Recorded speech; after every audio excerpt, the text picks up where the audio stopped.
Chapter 11 of Frindle Extra Extra. Read all about it. On Thursday morning, the Westfield Gazette was delivered to all 12,297 homes and post office boxes in Westfield. The story about Lincoln Elementary School was the first item on the front page, and the headline, "Local 5th grader says move over, Mr. Webster." Now, I know from my background knowledge that Mr. Webster is the name of a famous person who wrote a dictionary. You might have seen this dictionary. Looks like this. Webster Dictionary.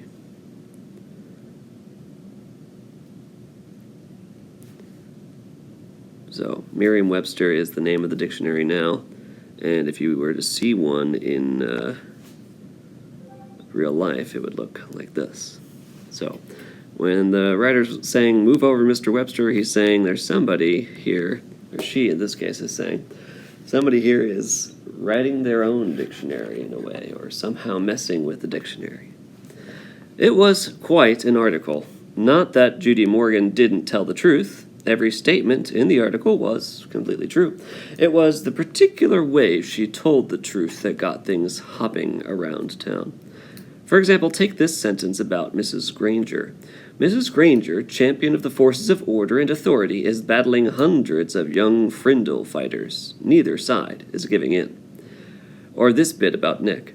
Everyone agrees that Nick Allen masterminded this plot that cleverly raises issues about free speech and academic rules. He is the boy who invented the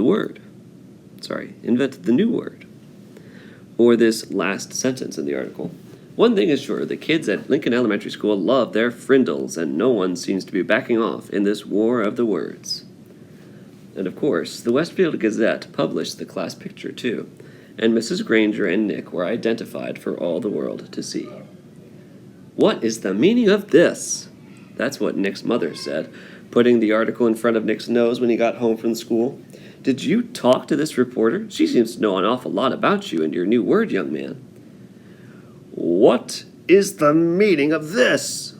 That's what the school superintendent said to Mrs. Chatham, slapping a copy of the article onto her desk. "Why did you have to talk to that reporter? Don't we have enough trouble getting the taxpayers to pay for the schools without articles like this banging around town?" "What is the meaning of this?" That's what Mrs. Chatham said to Mrs. Granger, shaking the newspaper in front of her face. "I know you had to talk to that woman, but did you have to say all these things? It'll be a wonder if we all don't get fired." It was quite a Thursday for everyone, and no one could figure out how Judy Morgan had gotten that 5th grade class picture. I feel like I have my guess in my head, but I don't want to say it. See if you can come up with your guess now.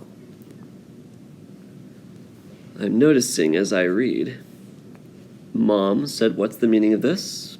The school superintendent said, "What's the meaning of this?" And Mrs. Chatham said, "What's the meaning of this?" So my guess would be none of those three people is the one who sent the letter to Judy in the last chapter.